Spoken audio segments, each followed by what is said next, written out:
स्वागत है आपका मेरे यूट्यूब चैनल में। आज हम लोग देखने वाले हैं कक्षा 7वीं विषय हिंदी से पाठ सुभाष चंद्र बोस का पत्र पाठ से इसका प्रश्न उत्तर। पिछले वीडियो में हमने पूरा पाठ आपको बहुत अच्छे तरीके से समझाया हुआ है। यदि आपने वीडियो नहीं देखा तो जाकर के देख सकते हैं, डिस्क्रिप्शन बॉक्स में इसका लिंक दे दिया जाएगा। इस वीडियो में इस पाठ के प्रश्न उत्तर पर चर्चा करने वाले हैं। तो चलिए पढ़ना शुरू करते हैं। वीडियो शुरू करते हैं। चैनल को सब्सक्राइब कीजिएगा, अपने दोस्तों को शेयर कीजिएगा। वीडियो को आपको अंत तक देखना है ताकि सारे प्रश्न उत्तर सारी चीजें बहुत अच्छे तरीके से क्लियर हो सके, समझ में आ सके। चलिए प्रश्न अभ्यास यहाँ पर पहला प्रश्न है कि नेताजी ने केलकर को पत्र क्यों लिखा। मतलब सुभाष चंद्र बोस जी जो है केलकर को पत्र क्यों लिखते हैं, ये आपको पूछा जा रहा है। उत्तर देखते हैं। उत्तर है नेताजी ने केलकर को पत्र लिखते हुए बताया कि वे अभी मांडले जेल में हैं और प्रसिद्ध स्वतंत्रता संग्राम सेनानी लोकमान्य तिलक भी इसी जेल में रहे थे। जब जो है नेताजी सुभाष चंद्र बोस को जो है मांडले जेल में ले जाया जाता है तो वहां से जो है नेताजी किसको केलकर को पत्र लिखते हैं। ये जो है पत्रिका के एक संपादक थे, उसको पत्र लिखते हुए बताते हैं कि वो अभी कहाँ है, मांडले जेल में है। मतलब मांडले जेल में जो है उनको ला दिया गया है और इसी जेल में किनको रखा गया था, जो स्वतंत्रता सेनानी लोकमान्य तिलक भी इसी जेल में उनको रखा गया था। तो इस प्रकार वो जो है पत्र लिख करके बताते हैं। तो आप इनका उत्तर लिखेंगे। प्रश्न 2 है लोकमान्य ने अपने जीवन का 6 वर्ष कहाँ और क्यों गुजारा। हमने पाठ में पढ़ा है कि जो लोकमान्य गंगाधर तिलक जी हैं उनको जो है कहाँ 6 वर्ष है वो जो है अपना गुजारा कहाँ करते हैं और क्यों करते हैं।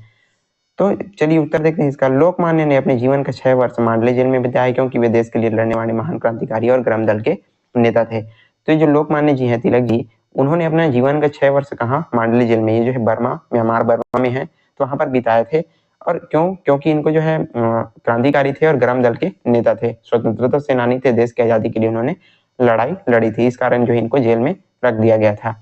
तो इस प्रकार आप इनका उत्तर लिखेंगे। प्रश्न 3 है सुभाष चंद्र बोस ने भगवान को धन्यवाद क्यों दिया। तो पाठ में जो सुभाष चंद्र बोस जी है भगवान को धन्यवाद देते हैं, हमने पढ़ा है। तो जो धन्यवाद क्यों देते हैं आपको पूछा जा रहा है, बताया जा रहा है। मतलब चलिए देखते हैं इसका उत्तर। सुभाष चंद्र बोस ने भगवान को धन्यवाद देते हुए कहा कि मुझे मांडले जेल से स्थानांतरित कर दिया गया और यह भी एक तीर्थ स्थल है जहाँ भारत के एक महानतम सपूत लोकमान्य तिलक ने में बंदी जीवन के 6 वर्ष बिताए थे। सुभाष चंद्र बोस जो है भगवान को धन्यवाद देते हैं कि मुझको जो है मांडले जेल स्थानांतरित कर दिया गया। जब उनको जो है मांडले जेल में ले जाया जाता है तो वो जो भगवान को धन्यवाद देते हैं और कहते हैं कि ये जो जेल है मांडले जेल वो भी क्या है, तीर्थ स्थल है। क्यों कहते हैं, क्योंकि यहाँ पर एक महानतम जो सपूत है, भारत के महानतम सपूत लोकमान्य तिलक ने बंदी जीवन के 6 वर्ष बिताए हुए हैं। तो इस प्रकार वो जो है इस जेल के लिए भगवान को क्या देते हैं, धन्यवाद देते हैं। इस प्रकार आप इनका उत्तर लिखेंगे। प्रश्न 4 है सुभाष चंद्र बोस ने जेलों को तीर्थ स्थल क्यों कहा है। मतलब सुभाष चंद्र बोस जो है जेल को तीर्थ स्थल क्यों कहते हैं, आपको पूछा जा रहा है। चलिए उत्तर देखते हैं। सुभाष चंद्र बोस ने जेल को तीर्थ स्थल कहा है क्योंकि इन जेलों में भारत के स्वतंत्रता सेनानियों को रखा गया था। जितने भी जेल थे, मतलब जितने भी जेलों को इन्होंने तीर्थ स्थल कहा है, तो इन जेलों में किसको रखा गया था, भारत के जितने भी स्वतंत्रता सेनानी हैं उनको रखा गया था।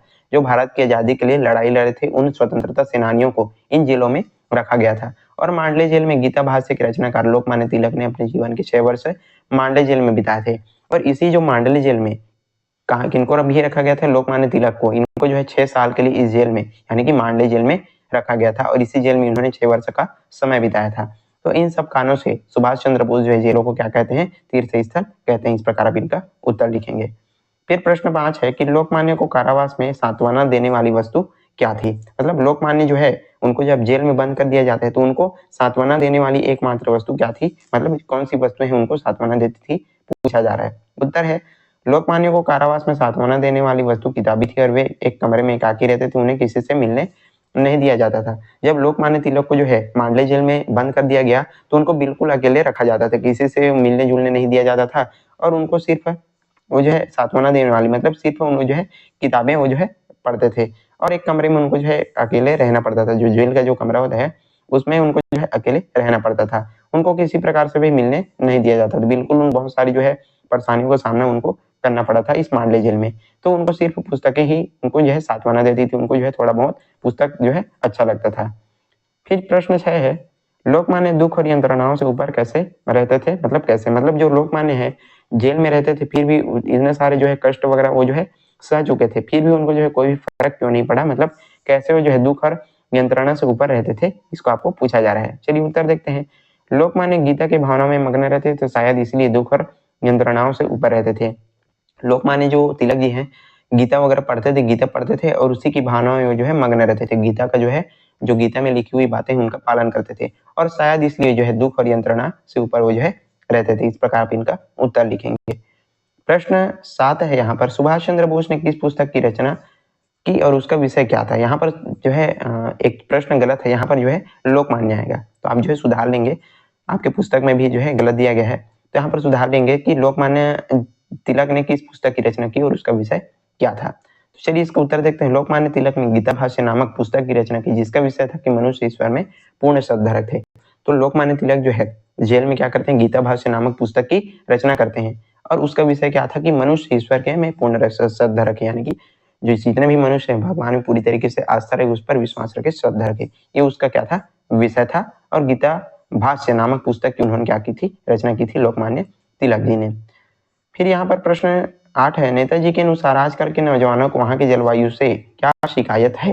मतलब हमने पाठ में जो है शुरुआत में सुभाष चंद्र बोस जी कहते हैं कि जो वहां की जो जलवायु है, यानी कि जो मांडले जेल है, वहां की जलवायु से नौजवानों को क्या क्या शिकायतें हैं, ये आपको पूछा जा रहा है। चलिए उत्तर देखते हैं। मांडले जेल म्यांमार बर्मा में थी। उस देश की जलवायु के बारे में नौजवानों की शिकायत थी कि वहां की जलवायु शिथिल कर देने वाली और मंदनागी और गठिया रोग को जन्म देने वाली है।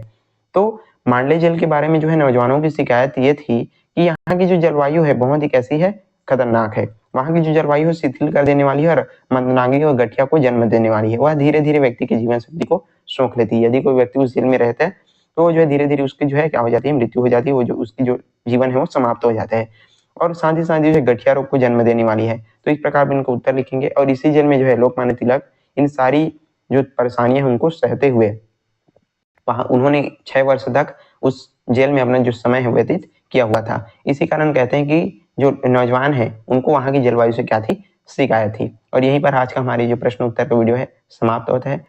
यदि वीडियो पसंद आया तो लाइक कीजिएगा, ज्यादा से ज्यादा शेयर करने में, चैनल पर नए तो जरूर सब्सक्राइब कर दीजिएगा। पूरा पाठ हमने बहुत अच्छे तरीके से आपको समझाया हुआ है। यदि आपने वीडियो नहीं देखा तो जाकर के देख सकते हैं, डिस्क्रिप्शन बॉक्स में आपको लिंक दे दिया जाएगा। चलिए आज के लिए बस इतना ही, मिलते हैं इसी प्रकार के अन्य वीडियो के साथ। तब तक के लिए पढ़ते रहिए, अपने ध्यान रखिएगा। धन्यवाद। और साथ ही साथ आपकी सुविधा के लिए जो है हमने बहुत जितने भी आपके प्रश्न उत्तर हैं, जितने भी पाठ हैं, उनको बहुत अच्छे तरीके से समझाया हुआ है। आप हमारे चैनल पर जाकर के सारे प्रश्न उत्तर, सारे वीडियोस को बहुत अच्छे तरीके से देख सकते हैं, समझ सकते हैं, ताकि आपके आने वाले परीक्षाओं में आपकी काफ़ी हेल्प हो सके। बहुत ही सरल तरीके से हमने पूरा पाठ आपको अच्छे से समझाया हुआ है। तो आप जो है चैनल पर जाकर के देख सकते हैं, सारी पाठ उपलब्ध है, सारे प्रश्न उत्तर भी आपको वहाँ पर देखने को मिल जाएंगे। और इसी प्रकार के देखने के लिए हमको जो है हमारे चैनल को जरूर सब्सक्राइब कर दीजिएगा। साथ ही साथ लाइक और शेयर अपने दोस्तों को करते रहिएगा।